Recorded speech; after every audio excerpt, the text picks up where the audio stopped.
আমাদের বাসার রান্নাঘর থেকে শুরু করে রাস্তার পাশে দাঁড়িয়ে থাকা ফুচকাওয়ালার দোকান পর্যন্ত একটি প্রয়োজনীয় জিনিস হলো এলপিজি গ্যাস। চারিদিকে এই এলপিজি গ্যাসের ব্যবহার এতটাই প্রকট যে এই অদৃশ্য শক্তি যদি মাত্র এক দিনের জন্য পৃথিবী থেকে উধাও হয়ে যায় তাহলে পুরো পৃথিবীটা এক মুহূর্তে অচল হয়ে পড়বে।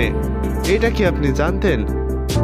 চলুন আজ জেনে নেওয়া যাক এত প্রয়োজনীয় এলপিজি গ্যাস কিভাবে এত বিশাল প্রসেসের মাধ্যমে ফ্যাক্টরিতে তৈরি করা হয়।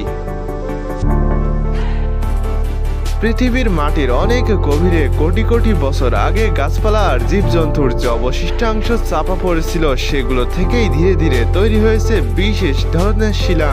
এই শিলার ভেতরে জমে আছে বিপুল পরিমাণ তেল আর গ্যাস, যার একটা অংশ হলো এলপিজি। এই গ্যাস কিন্তু মাটির কাছাকাছি কোথাও থাকে না, বেশিরভাগ সময় এটি থাকে সমুদ্রের অনেক নিচে বা শক্ত পাথরের গভীরে হাজার হাজার মিটার নিচে আটকে থাকা অবস্থায়। সেখানে পৌঁছাতে মানুষকে কাজ করতে হয় ভয়ঙ্কর চাপ, কঠিন পরিবেশ আর জটিল ভূগর্ভস্থ অবস্থার মধ্যে, যা মোটেও সহজ কাজ নয়।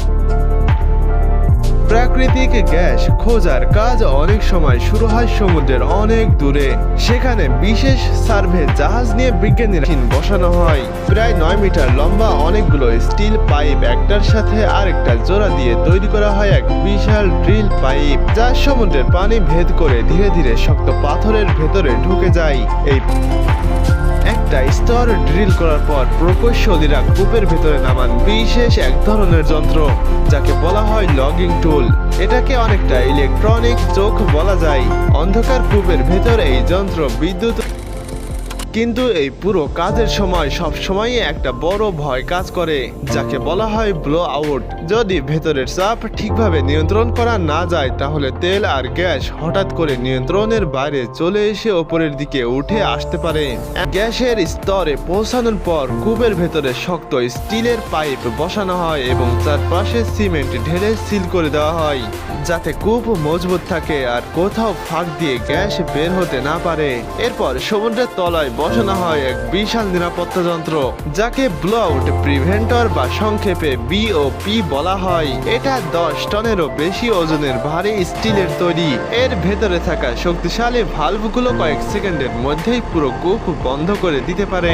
এই যন্ত্র এমন ভাবে বানানো যাতে 10,000 PSI এরও বেশি ভয়ঙ্কর চাপ সামলাতে পারে। যখন উপরে উঠে আসে তখন প্রথম কাজই হয় সবকিছু আলাদা করা। উৎপাদন পাইপ দিয়ে যে মিশ্রণ উঠে আসে সেটাকে বড় বড় যন্ত্রে ভাগ করা হয়। একদিকে গ্যাস, একদিকে তরল জ্বালানি, আরেকদিকে পানি। পানি পরিষ্কার করে সমুদ্রে ছেড়ে দেওয়া হয়, তরল অংশ আলাদা করে রাখা হয়, আর কাঁচা গ্যাস পাঠানো হয় পরের ধাপে। এরপর গ্যাসের ভেতরে আর্দ্রতা বের করে দেওয়া হয় যাতে পাইপলাইনের ভেতরে পানি জমে বরফ না হয়। এরপর গ্যাস থেকে ক্ষতিকর উপাদান যেমন কার্বন ডাইঅক্সাইড আর হাইড্রোজেন সালফাইড আলাদা করা হয়। সবশেষে গ্যাসকে ঠান্ডা করে বিশেষ প্রক্রিয়ার মাধ্যমে আলাদা করা হয় কোনটা মিথেন, কোনটা প্রোপেন আর কোনটা বিউটেন। এই প্রোপেন আর বিউটেনই তরল হয়ে তৈরি করে আমাদের পরিচিত এলপিজি। স্থলভাগে গ্যাস তোলার কাজ আরো একটু জটিল। এখানে প্রথমে সোজা নিচের দিকে ড্রিল করা হয়, তারপর মেশিন ঘুরিয়ে পাশের দিকে ড্রিল চালানো হয় যাতে পাথরের ভেতরের বেশি জায়গা পর্যন্ত পৌঁছানো যায়। এরপর করা হয় ফ্র্যাকিং। এতে খুব বেশি চাপে পানি, বালি আর কিছু রাসায়নিক মিশিয়ে শিলার ভেতরে পাঠানো হয়। এর ফলে পাথরে ছোট ছোট ফাটল তৈরি হয়। সেই ফাটলের ভেতরে বালি আটকে থাকে, ফলে গ্যাস বের হওয়ার পথ খোলা থাকে। গ্যাস উঠে এলে সেটাকে আবার যন্ত্রের মাধ্যমে আলাদা করা হয়। এরপর পাইপলাইন, ট্যাঙ্কার বা বিশেষ গ্যাসবাহী জাহাজে করে গ্যাস পাঠানো হয় প্রসেসিং প্ল্যান্টে। সেখানে গ্যাস আরো পরিষ্কার করে ভাগ করা হয় প্রাকৃতিক গ্যাস, এলএনজি, এলপিজি আর তরল কনডেনসেট। এরপর আসে আমাদের সবচেয়ে পরিচিত জিনিস, গ্যাস সিলিন্ডার। এই সিলিন্ডার তৈরি হয় খুব শক্ত স্টিল দিয়ে, যা অনেক চাপ সহ্য করতে পারে। স্টিল কেটে রোল করে প্রেস মেশিনে আকার দেওয়া হয়, তারপর খুব বেশি তাপে সক্রিয়ভাবে ওয়েল্ডিং করে সিল করা হয়। এরপর রং ও বিশেষ কোটিং দেওয়া হয়। ভরার আগে প্রতিটি খালি সিলিন্ডারের স্বাভাবিকের চেয়েও বেশি চাপে বাতাস ভরে পানির ট্যাঙ্কে ডোবানো হয়।